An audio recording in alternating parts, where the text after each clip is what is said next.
იმ კონკურსში მისი ნაცნობი ხო შეიტანს ისევ და ხო ისევ ის კაცი ირჩევს იმ კონკურსით. ეს არ არის საოცრება. და ეს რომ ამით ისარგებლო, მე არ მიმაჩნია რომ ეს რაღაც დამახინჯებაა.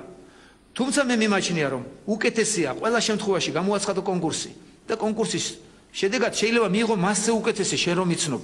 გუშინ საქართველოს პრემიერ-მინისტრის მიერ გამართულ პრესკონფერენციაზე გაკეთებულ ამ განცხადებებს დღეს პოლიტიკური პარტიებისა და არასამთავრობო ორგანიზაციების წარმომადგენლების მხრიდან შეფასებები მოჰყვა. ლეიბორისტული პარტიის აჭარის ორგანიზაციის ხელმძღვანელი ამბობს, რომ ნაცნობობით სხვადასხვა თანამდებობებზე ახლობლების და თავიანთი გუნდის წევრების დანიშვნას არჩევნებში გამარჯვებული ნებისმიერი პარტია შეეცდებოდა, თუმცა ამ შემთხვევაში აჭარაში გადაწყვეტილებებს მხოლოდ რესპუბლიკელი მურმან დუმბაძე და ავთანდილ ბერიძე იღებენ და სამსახურები არაკვალიფიციური კადრებით კომპლექტდება. ნებისმიერი ძალა პოლიტიკური პარტია, სუბიექტი, რომ მოსულიყო ხელისუფლებაში, რა თქმა უნდა, თანამდებობის პირებს დააკომპლექტებდა თავისი პარტიული აქტივიდან.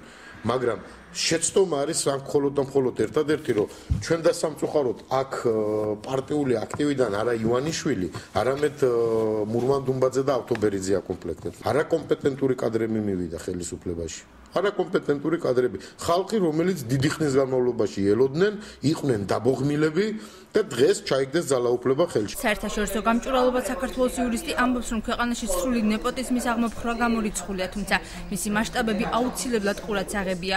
ირინა ურუშაძის განცხადებით, გარდა პოლიტიკური თანამდებობებისა, ყველა სხვა საჯარო მოხელე კონკურსის წესით უნდა ინიშნებოდეს. სხვა შემთხვევაში ქმედება არაკანონიერია. მისასალმებელია, რომ თავად თვლის, რომ კონკურსი არის პრიორიტეტული, თუმცა მეორეს მხრივ ამან არ უნდა წაახალისოს, რა თქმა უნდა, ის, რომ ნეპოტიზმი იყოს საფუძველი საჯარო სამსახურში თანამდებობებზე დანიშვნის.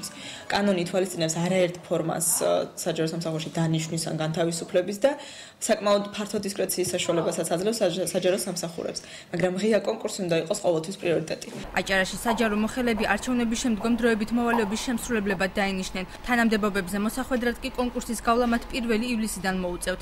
რატომ დანიშნეს კონკურსი არჩევნებიდან 9 თვის შემდეგ, ამ კითხვაზე აჭარის მთავრობისგან განმარტება ვერ მივიღეთ.